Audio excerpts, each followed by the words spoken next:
విష్ణుం శశివర్ణం చతుర్భుజం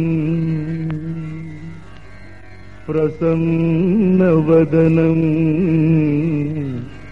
ధ్యాయేత్ సర్వవిఘ్నోపశాంతయే.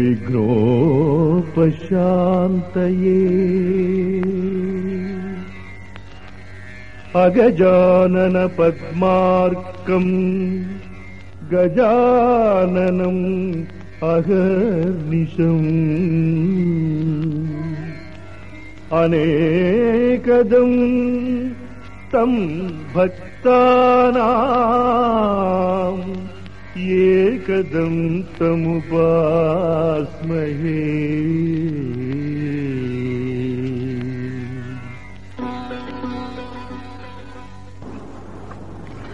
గీతా శాస్త్రం ఆరంభించడానికి మొట్టమొదటి విషాదంతో ప్రారంభమైంది గీతాశాస్త్రం. చిట్ట చివర మళ్ళీ మోక్ష సన్యాస యోగమని మళ్ళీ సన్యాసంతో సమాప్తమైంది గీత. సర్వధర్మాన్ పరిత్యజ్య అనే శ్లోకం చిట్ట చివరి శ్లోకం అంటారు. ఆ తర్వాత కొన్ని శ్లోకాలున్నా అంటే శరణాగతి. శరణాగతికి మరొక పేరు త్యాగం, మరొక పేరు సన్యాసం. సన్యాసము, త్యాగము, శరణాగతి అనే పేర్లతో చెప్పబడేది దీనికి మూలం. అది భక్తి యొక్క పరిణత స్వరూపం. భక్తి బాగా పరిణతమైతే ఆ సన్యాసం వస్తుంది. ఆ సన్యాస స్థితి కలిగితే శోకము తొలగుతుంది. ఇది ఉపనిషత్ సారం. ఉపనిషత్తులలో తరతి శోకం ఆత్మవిదని, ఆత్మజ్ఞానము గలవాడు శోకమును తరిస్తాడు అని చెప్పాడు. ప్రతివారు శోకముతో నిండి ఉన్నాం, శోకమును తరించాలి. కానీ అందరికీ శోకమును తరించవలనే కోరిక కలగదు. చెప్పారు కదా మన రాజావారు, మనుష్యానాం సహస్రేషు కశ్చిద్యతతి సిద్ధయే యతతామపి సిద్ధానాం కశ్చిన్ మాం వేత్తి తత్వతః అని చెప్పారు. కొన్ని వేల మంది మనుష్యులలో ఎవడో ఒక్కడు భగవద్ విషయమును ఎరుంగవలననే కోరిక గలవాడవుతాడు. అట్లా కోరిక గలవారిలో ఒకడు ప్రయత్నం చేస్తాడు. అట్లా ప్రయత్నించిన కొన్ని వేలలో ఒక్కడు దాని నిజమైన స్వరూపాన్ని గుర్తిస్తాడు అని చెప్పారు. అందుచేత దీనికి ఏమి చేయాలి? శోకము ధరించడానికి ఆత్మజ్ఞానం కావాలి. ఆత్మజ్ఞానం మన చేత సాధింపబడేదా? మనం సాధింపగలమా అంటే నీవు సాధించేది కాదు. దానికి భగవద్ అనుగ్రహము చేత లోన భాషించాలి. భగవంతుడు లోన ఉండి ప్రతి వారిలోనూ వారి స్వరూపాన్ని, తన స్వరూపాన్ని వారికి దర్శింపజేస్తే దర్శింపగలుగుతాడని స్వామి తన విశ్వరూప సందర్శనం ఇందాక పారాయణ చేశారు మనవారు. ఈ రూపాన్ని చూడాలని చాలా మంది కోరుతున్నారయ్యా. నిత్యం దర్శనకాంక్షిణ, ఎంతలో చూడాలంటున్నారు కానీ ఎవరికి కలగలేదు. ఇవాళ నమ్మదానుగ్రహాత్, నా అనుగ్రహం వల్ల నీకు కలిగింది. అయితే ఎలా కలుగుతుంది అంటే దానికి ఆయన చెప్పాడు, నాహం వేదైః నా తపసా నా దానేనా నచ ఇజ్యయా శక్య ఏవం విధో ద్రష్టుం దృష్టవాన్ సిమాం యథా భక్త్యా త్వనన్యయా శక్య అన్నాడు స్వామి. నువ్వు ఏమి సాధన చేసయ్యా, వేదములు వెళ్ళవేశాను, తలకిందులుగా ఘన చెబుతాను, జట చెబుతానన్నా నాహం వేదైః, వేదముల చేత నా స్వరూపము నీకు లభించదు. నా తపసా కాదు, తపస్సు చేస్తాను, చేసినా లభించదు. దాని గురించి తపస్సు అంటే ఆలోచన. తప ఆలోచనే అని సంస్కృతంలో ధాతువు. తపస్సు అంటే ముక్కు మూసుకుని కూర్చోవడం కాదు, ఆత్మస్వరూపమును గూర్చి తెలుసుకునవలననే ప్రయత్నమునకు తపస్సు అని పేరు. అట్లాంటి ఆత్మస్వరూపమును తెలుసుకునే ప్రయత్నం ఏమిటి అంటే మనకి ఉపనిషత్తులలో స్వాధ్యాయము తపస్సు, దానము తపస్సు, యజ్ఞము తపస్సు అని తపస్సు అంటే అనేక రకములుగా ఉంటుందని చెప్పాడు. అట్టి తపస్సులు మళ్ళీ 3 రకములుగా ఉంటాయని, వాచిక, కాయికమైన, మానసికమైన తపస్సులు ఉంటాయని మనకి గీతాచార్యుడు చెప్తాడు. అటువంటి తపస్సు చేసినా నేను దర్శనమవను. మరి ఎట్లా దర్శనమవుతావు అంటే నా దానేనా చాలా గొప్పది యజ్ఞ దానం తపశ్చైవ పావనాని మనీషిణామని గీతాచార్యుడు 18వ అధ్యాయంలో యజ్ఞము, దానము, తపస్సు తప్పకుండా చేయాలి ప్రతివారు. అవి చేస్తే కానీ నీ మనస్సులో స్వామి దర్శనము కాకుండా ఆటంకపరచిన రాగద్వేషములనే మాలిన్యములు తొలగవు. ఇవి తొలగడానికి దానం ఒక సాధనము, యజ్ఞం ఒక సాధనము, తపస్సు ఒక సాధనం. అయితే అవి తొలగుతాయి, కానీ కనపడడం ఆయన ఎదరగా ఉన్నాడు, అది కనిపించకుండా చేసేటువంటి మాలిన్యమును తొలగింది. ఇప్పుడు ఎలా కలుగుతుంది అంటే భక్త్యా త్వనన్యయా శక్య, నా యందు పరిపూర్ణమైనటువంటి భక్తి కావాలి. అదే మన పివి జరాజు గారు కుక్క కథ చెప్పారు. చాలా గొప్ప మన సంప్రదాయంలో కుక్కకి ఎంత ప్రాధాన్యం ఇచ్చారో చూడండి అని చెప్పారు.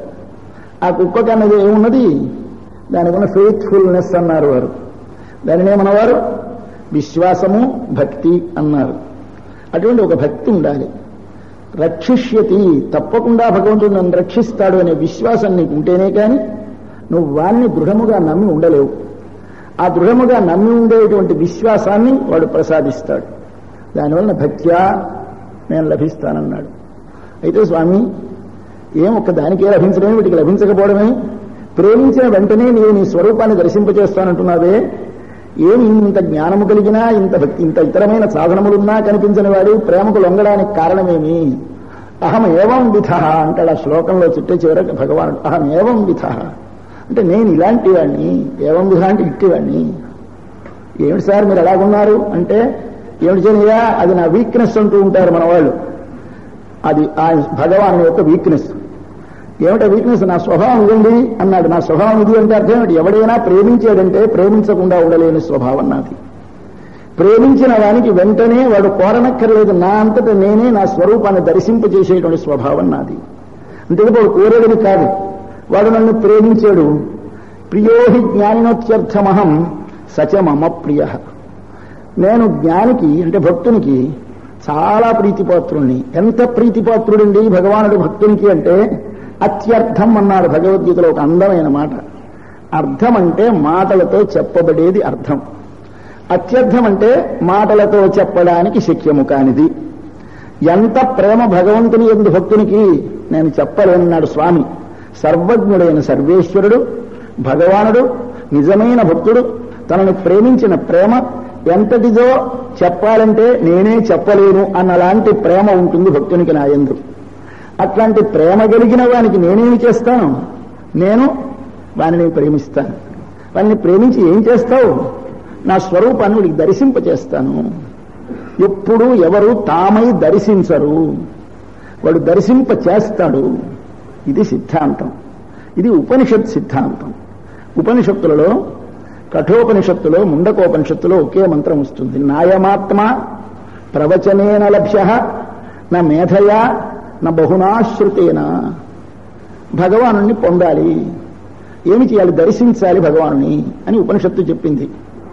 ఆత్మావా అరే ద్రష్టవ్య, చూడాలయా. దేనితో? ఈ కంటితో కనపడడు, మరి ఏ కంటితో? దివ్యం దదాంతే చక్షు అని స్వామి భగవద్గీతలో చెప్పినట్టు ఒక దివ్య చక్షుస్సు కావాలి. దివ్యం అంటే మానసిక ప్రకాశవంతమైన ఒక జ్ఞానము కలగాలి. ఆ దివ్యం అంటే దివ్య అంటే ప్రకాశం, దివ్య అంటే ప్రకాశవంతమైన ఒక లోపల కన్ను విడాలి. ఆ లోపలి కన్ను విడ్డవారెవరో వారికి దర్శనమవుతుంది. ఇట్లే దాన్ని చూడడానికి ఏం చేయాలి? నువ్వేమైనా చేయాలక్కర్లేదా? మనం ఏం చేయొద్దు, వాళ్ళే చూపిస్తాను ఊరుకుంటావా? పనికిరాదు, నువ్వు కొంత ప్రయత్నం చేయాలి. ఏమిటి చేయాలి? శ్రోతవ్య, మంతవ్య, నిదిధ్యాసితవ్య. నువ్వు వినాలి. ఎన్నిసార్లు వినాలి? వినాలి వినాలి వినాలి, కొన్ని జన్మలు వినాలి. ఈ ఒక్క జన్మలో విన్నందువల్ల మనకి భగవంతుని యొక్క అనుగ్రహం కలుగుతుంది అనుకో వద్దన్నారు. వాసుదేవ మననం అనే ఒక గ్రంథంలో వారు చెబుతూ, అయ్యా మననము కొన్ని జన్మల పాటు చేస్తే కానీ ఈ మానసికమైనటువంటి అశ్రద్ధ, మానసికమైన అవిశ్వాసము, మానసికమైనటువంటి సంశయము తొలగవట. మనకి మనస్సులో భగవంతుని గురించి ప్రేమ ఏర్పడకపోవటానికి కారణం మూడుని చెప్పాడు స్వామి. ఒకటి అజ్ఞానము, రెండు అశ్రద్ధ, మూడు సంశయము. ఇవి మూడు మనకి ప్రతిబంధకాలు. మొట్టమొదటి ఉన్నాడనే మనకి తెలియదు, ఎవరు చెప్పినా వినలేదు, విన్న లోపల జ్ఞానము కలగలేదు, అజ్ఞానం. అది ఒక ప్రతిబంధకం. దాని తర్వాత చెప్పారు, విన్నాము, తెలిసింది, ఉన్నాడు, కానీ ఏమిటో అన్నాం. ఇది రెండవది. ఇది అశ్రద్ధ. శ్రద్ధ అంటే ఏమి? ఒక వస్తువును గురించి నీకు ఆదరము కలిగిన తర్వాత దానిని పొందకుండా ఉండలేని తొందర కలగాలి మనసులో.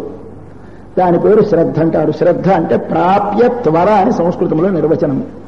శ్రద్ధ అంటే పొందవలసినది నేను పొందాలి. సినిమా కొత్తగా వచ్చింది, ఫస్ట్ షోకి వెళ్ళాలి. ఇది ప్రాప్యం. ఏమవుతుంది? వెంటనే నీకు త్వర పుడుతుంది. ముందే రిజర్వ్ చేసుకోవాలి, అక్కడ ఉండాలి, ఇలా ఉండాలి, ఇవన్నీ ప్రయత్నాలు చేయడంలే. అలాగే ప్రాప్యమైన భగవద్ దర్శనమునందు త్వర కలుగుతుందా? అది కలగదు. ఇది కలగకుండా ఏం చేస్తుంది? మీకు అశ్రద్ధ కలుగుతుంది. అంటే త్వర కలగకపోవడం రెండవ దోషం. మూడవది ఏమి కలుగుతుంది? ఈ మొదటివి రెండూ కొంతకాలానికి తొలగితే తొలగవచ్చును కానీ మూడవది సంశయం. సంశయం అంటే ఏమిటో వరలా చెప్తారు కానండి, ఏమిటో ఉన్నదో లేదు. 1000 ఏళ్ళు మొసలి కాలు పట్టులో లాగేసి నీళ్లలో గదిలాగితే ఒడ్డుకు తనలాగి తన బలము వారు ఇందాక చెప్పారు ఏవో 2 జీన్స్ అని, ఆ కోమల జీన్స్ మరొక జీన్స్ అని, ఈ జీను వెనక్కి లాగింది. ఆ లాగితే వెనక్కి వెళ్దాం మనమే దాన్ని ఓడించేద్దామని ప్రయత్నం చేస్తే వెనక్కి రాలేక తనే తన్ను రక్షించుకుంటానని కొంతకాలం ఊరుకొని ఒడ్డునున్న 9 లక్షల ఆడయేనుగులు రక్షిస్తాయేమో అని కొంతసేపు ప్రయత్నించి అన్ని విఫలమయ్యి అప్పుడు వానికి కోరిక ఏదైనా ఎవడో ఒకడు ఉండి ఉంటాడు.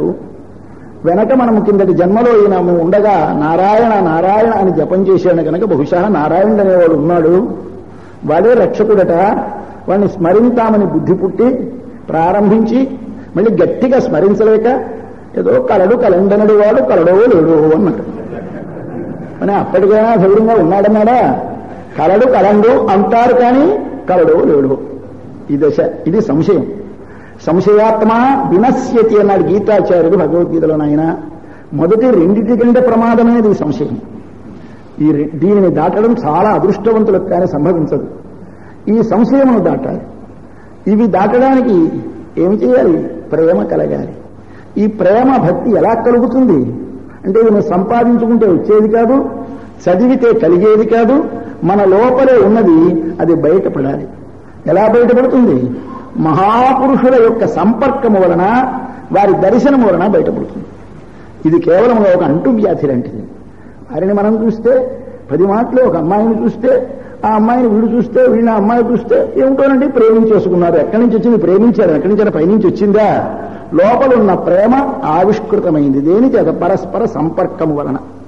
అట్లాగానే ప్రేమ కలిగిన మహాపురుషుల యొక్క సంపర్కం వల్ల మన లోపల విలీనమై నిగూఢమై బయలుపడకుండా ఉన్నటువంటి ప్రేమ అనేది ఆవిర్భవించాలి. అందుచేత ఎలా వస్తుందంటే సత్పురుషుల యొక్క సంగము తప్ప మరొకటేది దానికి మార్గము లేదు. అటువంటి మహాభాగవతులైనటువంటి మహాభక్తుల యొక్క అనుగ్రహం చేత ఈ లోపల ఆ ప్రేమ కలిగితే అప్పుడు నీ లోపల ఏమి కలుగుతుంది? నిశ్చయము కలుగుతుంది. ఈ నిశ్చయము కలిగిన తర్వాత అప్పుడు ఏం చేయాలి అంటే అప్పుడు ముముక్షుర్వై శరణమహం ప్రపద్యే అంటుంది ఉపనిషత్తు. అప్పుడు విడువడను. ఏనుగకి మొసలి నోటి నుండి విడువడవలనే కోరిక కలిగిన నాడు ఏం చేసింది? చివరికి ముముక్షు అంటే ముముక్షు అంటే విడువడవలననే కోరిక కలదైంది ఏనుగు. ఏం చేసింది చివరికి? శరణం ప్రపద్యే. ఎవరిని? నీవే తప్ప ఇతప్పరం బెరుగ మన్నింపందగు దీన్ని రావే ఈశ్వర కావవే వరద సంరక్షింపు భద్రాత్మక. నీవే తప్ప ఇతప్పరం బెరుగా, ఇది రావాలి. ఇది వస్తే అప్పుడు స్వామి ఏమి చేస్తాడు అంటే యమే వైష వృణుతే. ఇది ఉపనిషత్ మంత్రం మళ్ళీ చెబుతోంది. అయ్యా నేను కేవలం వింటే నేను దర్శనమవను. నీవు లోపల మననం చేశానండి, చాలాసార్లు ప్రవచనం చేశానండి. ప్రవచనానికి మననం అని పేరు. ఇప్పుడు మనం ప్రవచనం చేస్తున్నాం అంటారు. గొప్పవాళ్ళైతే ప్రవచనం అంటారు, మామూలు మాలాంటి వాళ్ళైతే ఉపన్యాసం అంటారు, మాకంటే తక్కువ వాళ్ళైతే ఏదో ప్రసంగం అంటారు. ఇలాగా కొంచెం పదాలు మారుతూ ఉంటాయి. అందుచేత ఇప్పుడు ఈ ప్రవచనం అంటే ఏమిటంటే మననం. లోపల బాగా మననము చేసుకుంటే కానీ ప్రవచనం చెయ్యలేడు. కాబట్టి నాయమాత్మ ప్రవచనేన లభ్య. ప్రవచనం అంటే మననము చేత లభించడు. అయితే అది కాదండి, బాగా లోపల ధ్యానిస్తే లభిస్తాడా? అలా కూర్చుని కాన్సన్ట్రేషన్ అలా ఏకంగా దాని మీద మనసు పెడతాం, మరొక దాని వైపు చూడడం లభించడు. నా మేధయా. పోనీ కొన్ని 100 సార్లు వింటాం, నా బహునా శృతేనా. అరే ఇందాక శ్రోతవ్య మంతవ్య నిధిధ్యాసితవ్య అని చెప్పి ఇక్కడికి వచ్చేసరికి నా శృతేనా మేధయా ప్రవచనేనా అన్నాడు. లేదు, 3 వల్ల లాభం లేదన్నాడు. ఏమిటి? ఇది పరస్పర విరుద్ధమైన స్టేట్మెంట్ ఉపనిషత్తులో. అంటే అప్పుడు ఆయన చెప్తున్నాడయ్యా, కాదు, అవి నీవు చెయ్యాలి కానీ అవి నీకు సాధనములు కావు. నీ మనసులో కలిగినటువంటి నిర్తిశయమైనటువంటి ప్రేమ ఒక్కటే సాధనం. అది కూడా సాధనం కాదు, నేనే సాధనం. మాం ఏకం శరణం వ్రజ, నేనే నీకు దర్శనమివ్వాలి. ఎలా ఇస్తాను? నువ్వంత వెర్రిగా పిచ్చిగా ప్రేమిస్తే ఆ ప్రేమించినకు వశమైపోయి నేనే వచ్చి యమేష వృణుతే తేన లభ్య తస్య ఏష ఆత్మా వివృణుతే తనో స్వాం. అట్టి వానికి పరమాత్మ తన రూపమును తానే దర్శింపచేయును. ఇది విశ్వరూప సందర్శన యోగం. ఎలా దర్శించాడా అర్జునుడు? దర్శింపచేశాడా స్వామి? దివ్యం దదామితే చక్షు పశ్య అన్నాడు. నీకొక మంచి ప్రకాశవంతమైన కన్నిస్తాను, లోపల చూడన్నాడు. అంతేకాని చూడని నువ్వు ముందు చూడలేదు, తను ఇచ్చిన తర్వాత చూడు. ఇచ్చేవాడు ఆయన, కాబట్టి ఆయన వసంగాలి. ఈ సిద్ధాంతాన్ని గీత మనకు ఉపదేశిస్తుంది. దీనికి ఏమి చేయాలో చెబుతుంది. ఇది మానవ జీవిత చరమ లక్ష్యం. ఏమిటి పరమపురుషార్థం? మానవుడు భగవంతుని యొక్క దర్శనం. ఆ భగవద్ దర్శనం అంటే ఇక్కడ కలుగుతుందా? కలుగుతుంది. ఇక్కడే కలుగుతుంది. ఎక్కడ కలుగుతుంది? బయట కంటితో కనకలగదు. ఆంతరమైన దర్శనం అవుతుంది. ఈ ఆంతరమైన దర్శనానికి ఏమి కావాలి అంటే శరణాగతి కావాలి. శరణాగతికి ముందేమి కావాలి? విశ్వాసము కావాలి, సంశయము తొలగాలి. అది తొలగడానికి ఏమి కావాలి? భాగవత సంశ్లేషము కావాలి, భాగవతుల యొక్క సహవాసము కావాలి. దానికి ముందు నువ్వేం చేయాలి? 10 మాటలు వినాలి, విన్నదానిని మననము చేయాలి, మనదానిని మరల మనసు లోపల భావించాలి. ఇది ఈ ప్రాసెస్లో జరిగితే దానివలన మనకి ఒకనాడు భగవానుడు తానే అనుగ్రహించి దర్శనం చేస్తాడు. దీనిని పొందిన నాడు నువ్వేం పొందుతావు? శాంతి. ఎందుకు మానవులందరూ జన్మ ఏమిటి? శాంతి కావాలి. ప్రతి వారికి శాంతి కావాలి, శాంతి కావాలి. శాంతి విశ్వశాంతిని, లోకానికి శాంతిని కలిగించేవాళ్ళం మనం అందరమును. కానీ మన లోపల శాంతి లేదు. మనమందరము లోకానికి శాంతిని కలిగించామని ఉపన్యాసాలు చేస్తున్నాం. కానీ నీ లోపల శాంతి ఉందా? తెలియదు. లోపల కావలసినంత ఐశ్వర్యం ఉంటుంది, భోగములుంటాయి, విలాసవంతములైన పరికరములుంటాయి, కానీ సుఖం అనుభవిస్తూనే ఉంటాడు. కానీ శాంతి లేదు. ఎందుచేత లేదు శాంతి అంటే భగవద్గీతలో 2వ అధ్యాయంలో స్వామి శాంతి కలగడానికి 2 శ్లోకాలు చెప్పాడు. అబ్బాయి ఇదిగో వీడు శాంతిని పొందుతాడు, వీడు శాంతిని పొందుతాడని 2 మాటలు చెప్పాడు. విహాయ కామాన్య సర్వాన్. నీ మనసులో ఈ కనిపించే వస్తువులు, వినిపించే వస్తువులు, చవిచూచే వస్తువులు, ఇతరమైన స్పృశించిన వస్తువులు, పంచేంద్రియముల చేత నీ చేత గ్రహింపబడే విషయములన్నీ లోపల పదిలపడి ఉంటాయి. ఇవెక్కడికి పోవు, లోపలే ఉంటాయి. అవన్నీ సంస్కార రూపముగా, వాసనా రూపముగా ఉంటాయి. అవి నీ చేత కోరబడుతూ ఉంటాయి. ఇది నాకు కావాలి, ఇది నాకు కావాలి అనిపిస్తూ ఉంటాయి. వాటిని కామములంటారు. కామమనగా చూచినవి, వినినవి, తినినవి, స్పృశించినవి, వీటినన్నిటినీ కావాలనని మనసు లోపల ఆ విషయములను కోరుట లోపల ఉంటుంది. ఇది తగ్గాలి. దానికి ముందంతా సాధన చెప్పాడు అనుకోండి, ఎలా చేయాలో తర్వాత చూద్దాం. తగ్గి తర్వాత ఏం చేయాలి? అది తగ్గిన తర్వాత నీ ఒక్కసారి మనస్సు లోపల ఏ విధమైనటువంటి ఇతరమైన కోరికలు లేకుండా అప్పుడు నీవు ఆ భగవంతుని ఎందే భారమునిస్తే అప్పుడు స్వామి ఏం చేస్తాడు? నీకు శాంతిని ఇస్తాడు. ఇది ఎలా ఉంటే శాంతిని ఇస్తాడు? నువ్వు ఒక సముద్రంలో ఉంటే శాంతిని ఇస్తాడన్నాడు స్వామి భగవద్గీతలో 2వ అధ్యాయంలో. మనకి రోజు కనిపిస్తోంది సముద్రం. సముద్రంలో ఏముంది? పెద్ద అలలు, కెరటాలు కొట్టుకుంటున్నాయి. అది కాదు చూడవలసినది. సముద్రమును చూపిస్తూ ఒక పాఠం చెబుతున్నాడు కృష్ణ భగవానుడు, శాంతికి మార్గాన్ని. సముద్రములో ఎన్నో నదుల జలములు ప్రవేశిస్తున్నాయి. పెద్ద పెద్ద వరదలు వచ్చినా, ఉప్పెనలు వచ్చినా సముద్రములోనికే వెళుతున్నాయి. ఇన్ని వెళ్ళినా ఆపూర్యమానం. ఇది ప్రజెంట్ కంటిన్యూస్ ప్యాసివ్ వాయిస్. అంటే అర్థం ఏమిటి? నింపబడుచున్నది, కానీ నిండిపోయినది కాదు, నింపబడినది కాదు, నింపబడుచున్నది. ఆపూర్యమానం. ఏమండి ట్యాంక్ ఫుల్ అయిపోయిందా? లేదండి ఇంకా అవుతూ ఉంది. ఇలాగే సముద్రం నిండిపోయిందా? లేదు, ఆపూర్యమానం, నింపబడుతోంది. అలాగే లోకంలో అన్ని చూడకుండా కళ్ళు మూసేసుకుందికి నీకు కళ్ళు ఇవ్వలేదు, వినకుండా దూదులు పెట్టుకుందికి చెవులు ఇవ్వలేదు, తలంచకుండా ఏ ఆలోచన రాకుండా అరికట్టుకుందికి మనస్సు ఇవ్వలేదు, దేనిని స్పృశించకుండా ఉండడానికి చర్మం ఇవ్వలేదు. ఇచ్చిన ఇంద్రియములను వినియోగించు. కానీ ఆ వినియోగించిన వాటి వల్ల వచ్చిన విషయములను నదులన్నీ సముద్రములోకి వెళ్లి చేరినప్పుడు నది ఎట్లా నింపబడుచునే ఉన్నది కానీ నిండిపోలేదో అలా నీ హృదయం నింపబడుచునే